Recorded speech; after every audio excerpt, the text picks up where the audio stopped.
Shalom, saudara yang dikasihi Tuhan. Apa kabar saudara? Saya berdoa dimanapun saudara berada, dalam keadaan baik, dalam keadaan sehat, kuat, serta berlimpah dengan ucapan syukur. Firman Tuhan datang kepada kita hari ini berkenan di hati Tuhan. Sebelumnya, marilah kita berdoa. Tuhan Yesus yang baik, terima kasih buat anugerah Tuhan, kasih setia Tuhan di dalam kehidupan kami.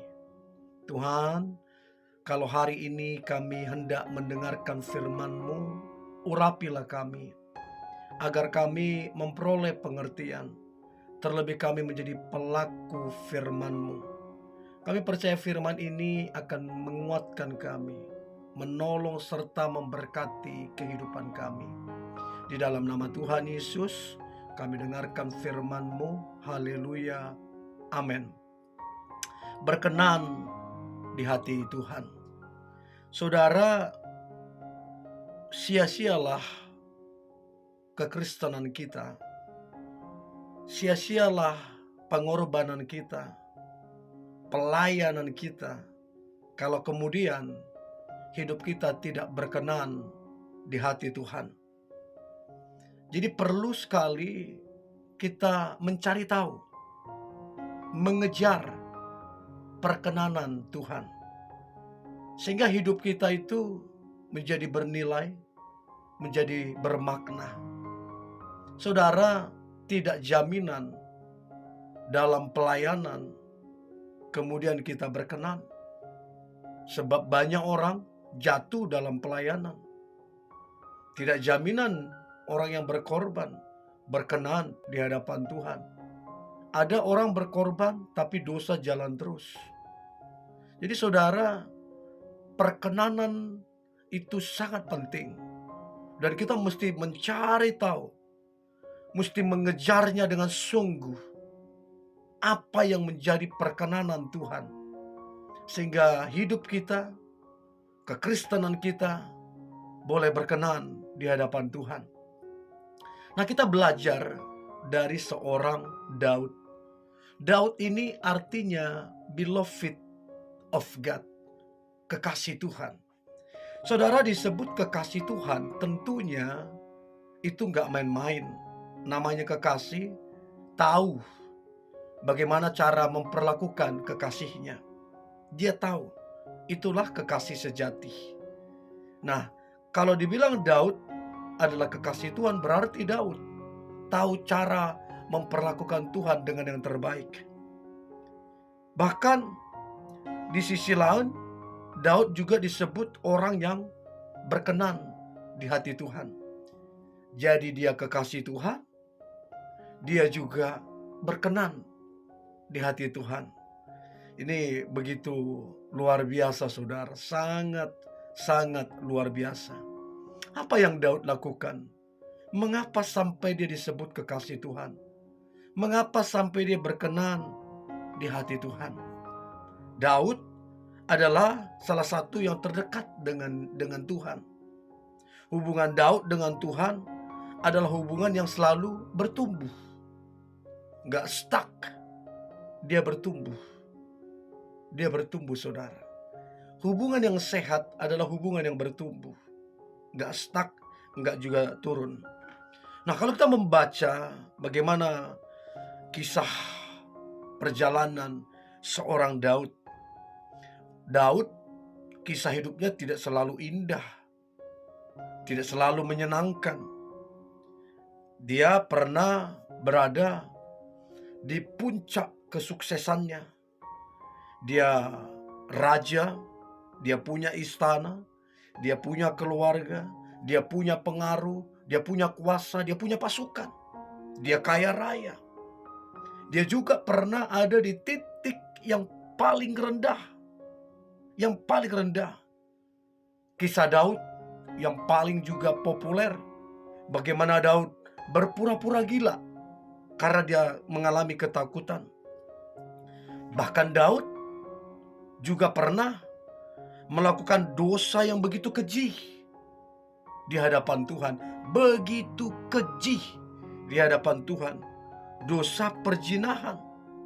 Dan itu bukan cuman berzina, saudara, tapi dia merencanakan pembunuhan untuk mendapatkan istrinya. Itu mengerikan, saudara. Kalau dihukum, dia itu sudah kena berlapis-lapis pidana itu. Sebab dia merencanakan dan dia juga mengambil istrinya. Itu sangat mengerikan. Lalu bagaimana bisa kemudian Daud ini boleh berkenan di hati Tuhan? Bukan berarti saudara kita juga melakukan hal yang sama. Berarti kita udah niatnya udah begitu kalau kita ingin melakukan itu. Apa-apa yang Daud lakukan sehingga dia boleh berkenan di hadapan Tuhan. Saudara, waktu Daud jatuh, Daud langsung membereskan, langsung mengakui dosanya. Ini salah satu hal yang menarik dari Daud. Dia tidak cari pembenaran. Dia langsung mengakui dosanya. Dia langsung bertobat di situ. Minta ampun di hadapan Tuhan. Nah, saudara, Daud menempatkan Tuhan adalah gembalanya dan dia adalah dombanya. Dikatakan dalam firman Tuhan, dalam Mazmur 23, Tuhan adalah gembalaku, takkan kekurangan aku. Dia membaringkan aku di padang yang berumput hijau. Daud menggambarkan posisi Tuhan di hatinya. Dia mengatakan bahwa Tuhan adalah gembala dan penyedia bagi dia. Daud merasa aman dalam bimbingan, dalam naungan Tuhan. Dan ini menarik sekali, saudara. Artinya tidak ada keamanan yang lain di dunia ini selain Daud ada dalam Tuhan. Artinya hidup Daud diletakkan di hadapan Tuhan. Sebab di hadapan Tuhanlah dia merasa aman. Dan ini kan menyentuh hati Tuhan. Nah, berapa banyak orang menaruh rasa amannya pada kekuatannya, pada uangnya, pada relasinya. Dia menaruh kekuatannya di situ. Dan ini sangatlah menyedihkan hati Tuhan. Nah, itu saudara yang Daud lakukan. Lalu kemudian Daud adalah orang yang bukan sekedar atau biasa saja dalam mengikut Tuhan. Daud ini orang yang betul-betul mengejar hadirat Tuhan. Dia betul-betul bekerja, betul-betul aktif, betul-betul mencari tahu seperti apa Tuhan, apa yang Tuhan mau, bagaimana berkenan. Dia kejar. Mazmur 63 ayat yang kedua. Ya Allah, Engkaulah Allahku. Aku mencari Engkau. Jiwaku haus kepadamu. Tubuhku rindu kepadamu. Bayangkan saudara, jiwa Daud itu betul-betul haus kepada Tuhan. Betul-betul dia kejar, dia cari Tuhan. Dan ini yang menyentuh hati Tuhan. Sehingga boleh berkenan di mata Tuhan, di hati Tuhan, di pandangan Tuhan. Karena apa? Dia mengejar sedemikian rupa. Dan ini yang membuat Daud menemukan Tuhan. Firman Tuhan berkata, barang siapa mencari aku, kata Tuhan, dia akan menemukan aku. Nah saudara, pengejaran Daud akan hadirat Tuhan, itu membuat Daud mengerti apa yang menyenangkan hati Tuhan, apa yang berkenan di hati Tuhan. Dan itu yang membuat Daud itu disebut kekasih Tuhan. Sebab namanya kekasih, tahu cara memperlakukan kekasih hatinya. Nah, waktu Daud mengejar Tuhan, maka dia tahu bagaimana cara menyenangkan hati Tuhan, bagaimana hidup berkenan di hadapan Tuhan.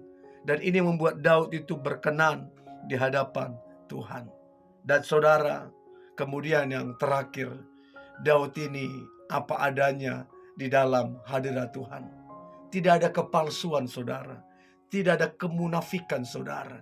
Dia apa adanya di hadirat Tuhan. Saudara, kita perlu ini, saudara. Kalau mau saudara dan saya berkenan di hadapan Tuhan, apa adanya lah di hadapan Tuhan. Jangan ada kemunafikan, jangan ada kepalsuan. Jadilah murni, jadilah apa adanya. Sebab apa adanya di hadapan Tuhan itu menyenangkan hatinya. Dan saya berdoa, saudaraku yang dikasihi Tuhan, biarlah kita apa adanya di hadapan Tuhan. Dan hidup kita benar, hidup kita kudus, sehingga kita boleh berkenan dan menyenangkan hatinya. Saudaraku, kalau Tuhan sudah berkenan kepada kita, maka apa yang kita kerjakan akan dibuatnya berhasil. Maka jalan-jalan kita akan dituntunnya. Maka dia akan menyembuhkan kita. Maka dia akan memulihkan kita. Maka dia akan memberkati kita berlimpah-limpah. Kalau dia berkenan. Nah, saya berdoa perkenanan Tuhan atas saudara dan saya. Haleluya, saudara, amin. Mari kita berdoa. Tuhan Yesus yang baik, terima kasih buat anugerah Tuhan. Kasih setia Tuhan di dalam kehidupan kami. Tuhan, biarlah hidup kami boleh berkenan di hadapan-Mu, sehingga kami boleh menyenangkan hati-Mu. Aku percaya umat-Mu yang mendengarkan firman ini, mereka mengejar Engkau sedemikian rupa, sehingga mereka dan saya menemukan Engkau, dan kami boleh menyenangkan hati-Mu. Terima kasih Tuhan Yesus yang baik. Bagimu-lah Tuhan segala hormat, segala pujian dan kemuliaan dari selama-lamanya sampai selama-lamanya. Dalam nama Tuhan Yesus kami berdoa. Haleluya. Amin.